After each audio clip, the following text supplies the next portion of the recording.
told people I was moving to Saudi Arabia, they literally acted so surprised. And I actually do not blame them because I felt the same way. I had the same exact reaction when I was told I was moving to Saudi Arabia, like Saudi Arabia. But guess what? Saudi actually intrigued me. Something about Saudi Arabia that resurrects a kind of curiosity.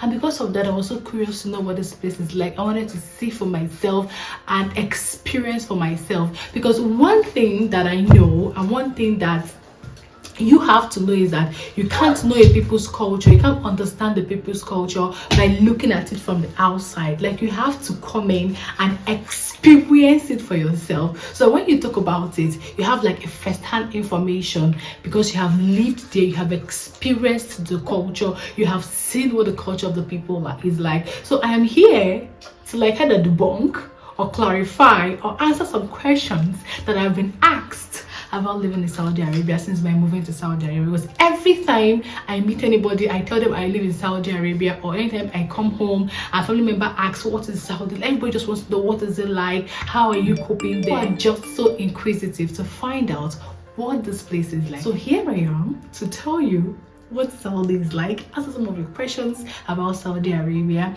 and I hope that this will give you a better clarity about what Saudi Arabia is like. Okay, keep watching. Please do well to like, subscribe, and share.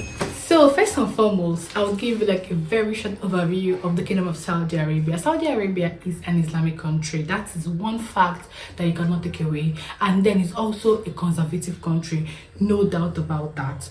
But there is one thing about the Kingdom of Saudi Arabia. Some laws have been considerably relaxed due to the recent like reforms going on in the Kingdom of Saudi Arabia. People think we're on chokehold here. Please, we're not. Okay, we're not on chokehold. What is choking us? But the thing is that one thing I tell people always, and I keep saying it, is that when you come to a place, you have to learn to integrate in that place. No matter how hard you do not want to, you have to just try, because you've seen yourself in the midst of new people, new culture, new traditions. You will have to bring yourself to learn the culture of the people and adapt to the life of the people. So the first question that I have been asked is this: why Saudi Arabia? Well, if I'm being honest, completely honest, I felt a certain way, mostly because it's a Muslim country. I am a Christian, so it felt, was I going to do it? Was I going to cope? How am I going to cope and everything? But along the line, I've been here for 3 years, and the thought of Saudi at the time, it actually intrigued me. Like, Saudi had a nice ring to it. It afforded me the opportunity to witness like a new culture, a new people, a new environment. And truthfully, I love the Kingdom of Saudi Arabia. For me, that was everything. And also, it gave me an opportunity to clarify some of the misconceptions we had about Saudi Arabia. Okay? The thing that was off a little bit for me is the fact that I saw myself in the not so big cities of Saudi Arabia. I didn't get to like live in the big cities. Like, if I had opportunity of being in the big cities, I'm sure that of course I would have had more fun. I consider the country as let's say a quiet country, because they're not loud, and that's the word. I don't see them as people that are loud. They're just people that just, you know, live in their bubble. The second question that I always get asked, people do not fail to ask me this particular question: do you cover your face? What do you wear in Saudi Arabia? Now, about that question, one thing you have to know is that when I talked about so many reforms going on, so many laws relaxed, this is one of the things I mean. Nobody forces you to wear anything. Nobody forces you to cover your face. I even lived in the small towns where you have the more conservative people, and I never for one day covered my face. I didn't cover my face. Yes, I had to wear an abaya. Yes, I had to wear a scarf, but then it's out of respect for the people's culture. So it's not compulsory for you to wear an abaya, but be properly dressed. That's one of the things you have to know. But I will always tell people, I always say this: if you happen to find yourself in the small towns where I found myself, it's best to respect. And that is by wearing abaya for the sake of the locals there. Those people, they can't see you not wearing it and ignore you, because they are still very conservative. Another question: how do you cope as a Christian girl living in Saudi Arabia? Well, this is me 3 years later.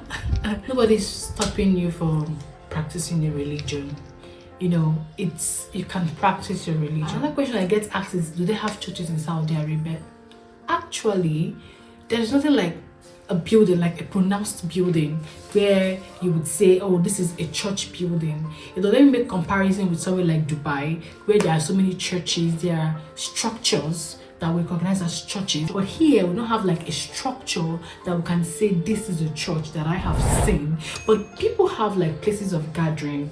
There are some cities, there are some communities where you see people, they gather together in the place and they worship God. One thing they frown at here is you bringing your religion outside, doing publicly practicing your religion is something that they greatly frown at, and it's not permitted here. But about practicing your religion, of course you're free to practice your religion. Just practice your religion within the confines of your home, and yeah, that works for me actually. So as a Christian girl living in Saudi, we are doing just fine. So yeah, we are fine. So the next question is, what's the society like for women? Are they secluded? Well, you guys, that is the Saudi we used to know, if that's how I'm going to explain it. There was a time when women didn't drive in Saudi Arabia. It was not allowed. Women were not allowed to drive. There was a time, but I think as of 2013 or 2016, I don't remember the exact year, that ban on women driving was lifted, and women can now drive. Like, women drive in Saudi Arabia, of course. Fine girls, you see them everywhere riding their Porsche cars. They are fine cars. So yeah, women are now getting involved in so many things. Like in the workforce, you see women working, you see women going out by themselves, hanging out by themselves. Unlike before, where sometimes actually like a chaperone, you need like someone, a male, to follow you around. But it's not like that. Not like that in some places. Actually, one of the things you have to know is that there are some places which actually the small towns that I mentioned that are still very conservative. But like the big cities, you don't have to worry about all those kind of things. Women have their freedom, women have their liberty. Their laws are already flexible. They are not rigid. So women participate in so many things. Women drive, women work, women do activities, women travel by themselves. It's just women do everything by themselves here. So yeah. The next question: what are the Saudis like? Are the Saudis friendly? Yes, the Saudis are very friendly people. The Saudis have a very hospitable nature. I think one thing that you like about the place is not just because of its beauty or because of any other thing. I think it has to do with the people. The people is actually the reason why you like a place.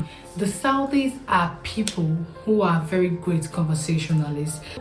They're actually nice people. I feel like there's something about them just wants to make you feel at home in their country. So they're so curious to know about you, where you're coming from, what it is you came for, and stuffs like that. When we first came to Saudi Arabia, we had contact with a man we haven't even met before. The man even had, in fact, the way he attended to us, I mean, he made us feel, when we first came to Saudi, it felt like he had known us before now.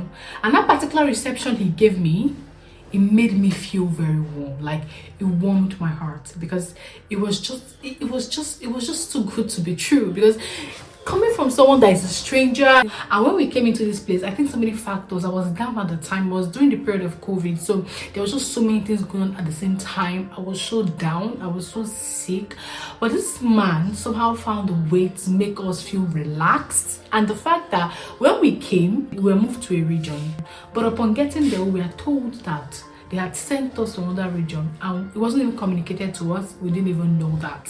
So this particular man at the time made it like a point of duty to make sure that we actually got a place to stay, because it was weekends, and normally weekends in Saudi Arabia, nothing happens until work day. So because of that, the man got us a hotel actually, to stay for the period of 2 days before work resumes. Like, even he would come and tell us that if there is anything at all you need, groceries, food, anything at all you need for you to relax, he was willing to get it for us. Just wanted to make sure that we had like the best comfort at the time.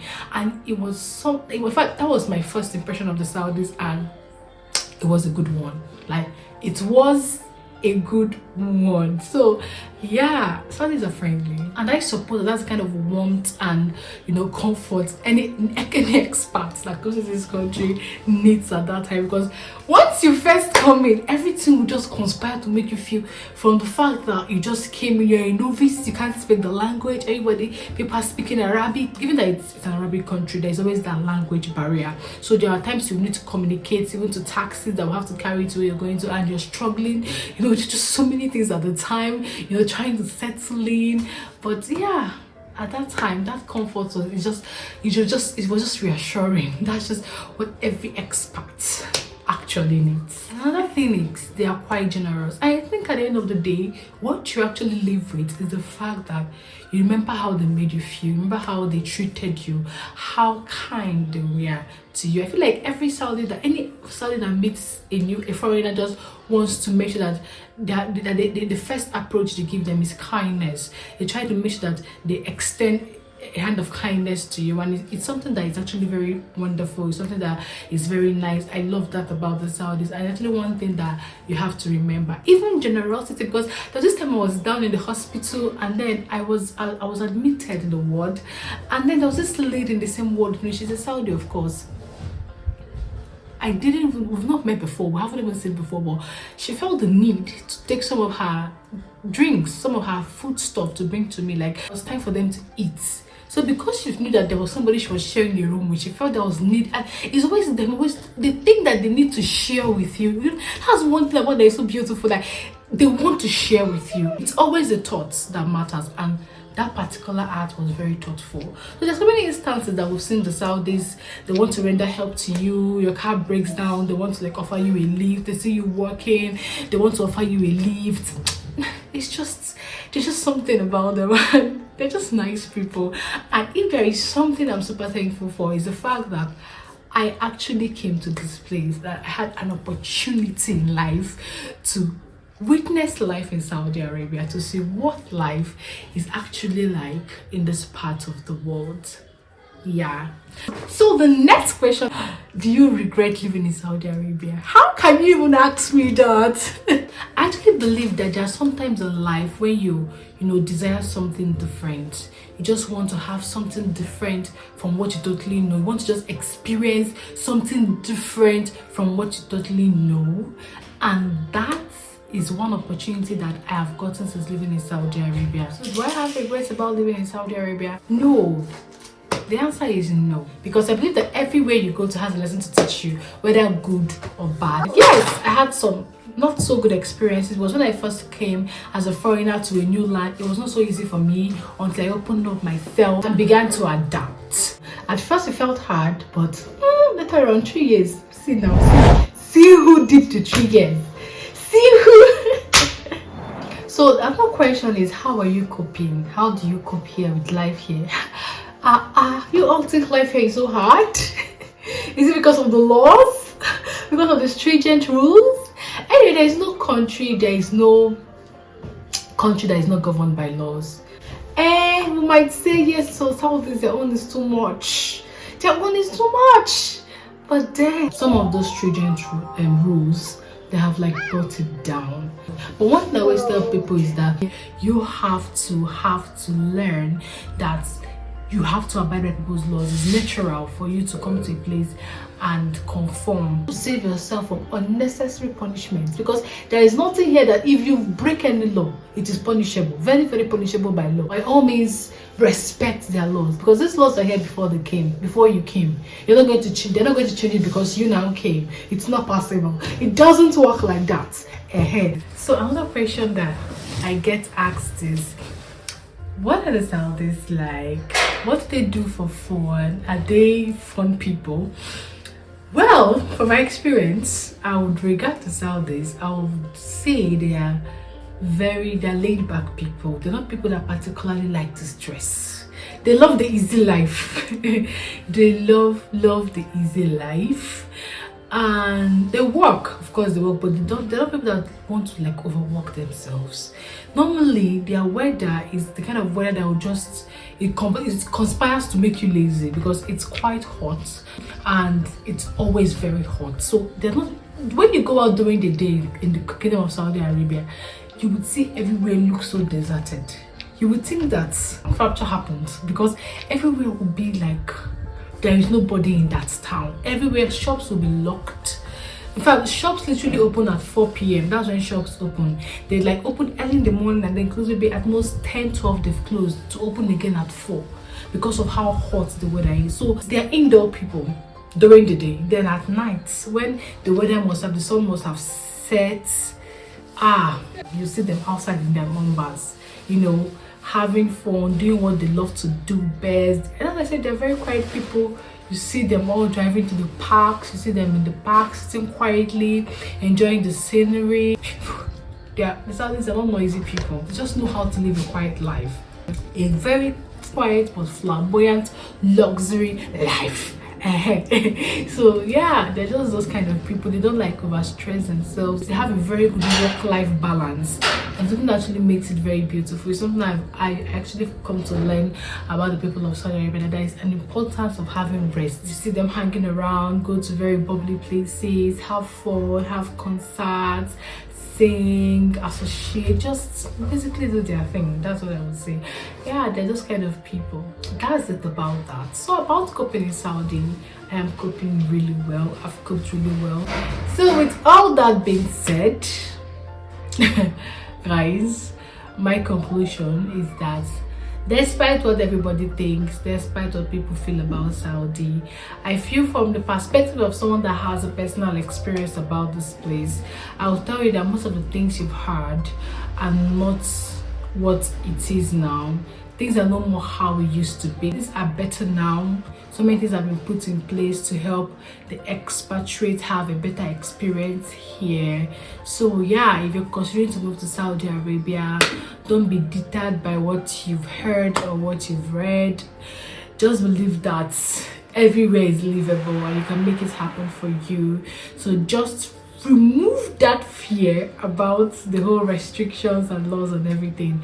Things are no more that strict. Yes, you might find yourself in some towns that might still be conservative, but then, like I said, I lived in such towns and of course I survived it. So why not you? Yeah, so that's basically it for this video. So thank you so much for watching. Please do well to give my video a thumbs up, subscribe, comment and share, okay, so this video will like get to a wider audience.